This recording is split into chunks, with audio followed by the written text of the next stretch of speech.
Ling Tan lifted his head. Over the rice field in which he stood to his knees in water, he heard his wife's high, loud voice. Why should the woman call him now in mid-afternoon, when it was not time to eat or to sleep? In the further corner of the field, his two sons were bending over the water, their two right arms thrusting together like the arms of one man, as they planted the rice seedlings. "Ho!" he shouted. As one man, they stood at the sound of their father's voice. "Is that your mother?" he inquired. They listened. Two sturdy young men. He felt his belly move with pride at the sight of them. They were both already married, and the eldest, Lao Ta, had two sons, the youngest now only a month old. Lao Ar, the second, had been married 4 months, and his wife was beginning to fret. Besides these two, Ling Tan had his youngest son, Lao San, who at this moment was sitting on the water buffalo grazing somewhere on the round, grassy foothills along this valley. There were also 2 daughters in his house, only one of whom was left to be wed. The elder he had given to a merchant son in the city, whose walls could be clearly seen from behind his house. At this moment, his wife's voice came too clearly for any mistaking. She bawled at him heartily over the fields.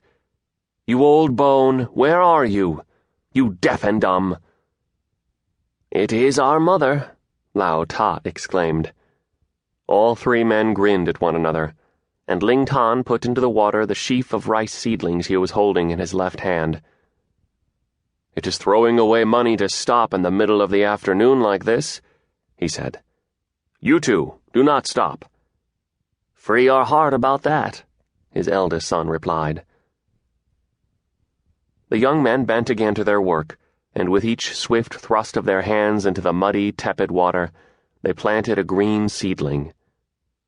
Their feet sank into the rich mud under the water, and upon their dark, bare backs the sun was warm. Beneath the wide woven bamboo hats upon their heads, they talked. These 2 sons of Ling Tan's were good friends, and had always been from the moment they could remember themselves. There was less than a year between their births, and they had always told each other everything. Even marriage to 2 separate women had not separated them.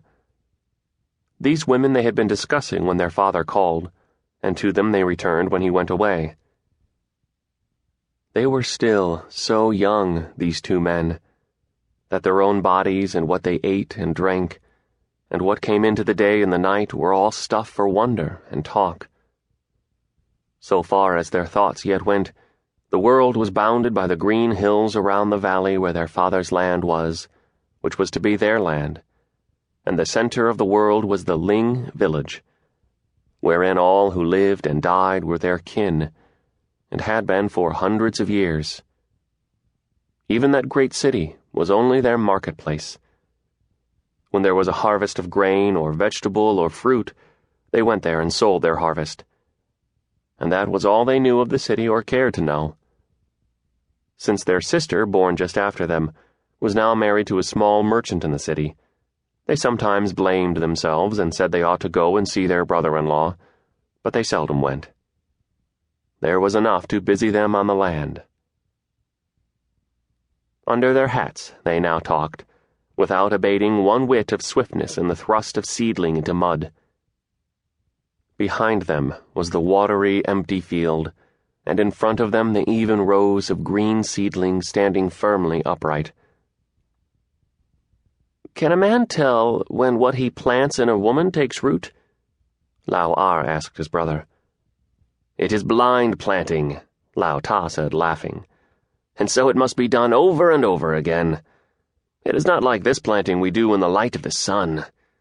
Does she struggle against you?"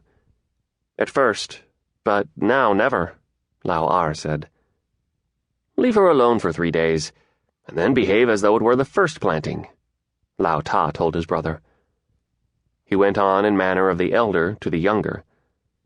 "When a man plants his seed, the soil must be prepared. That is to say, the seed must not be thrown down anyhow. All must be made ready, and only when it is ready may the seed be cast. Nor must the seed be scattered as the wind blows weeds. It must be thrust deep into the earth, so, and so, and so. Each time that he repeated this word, he thrust his bare, dark arm down into the wet earth and planted a sturdy seedling.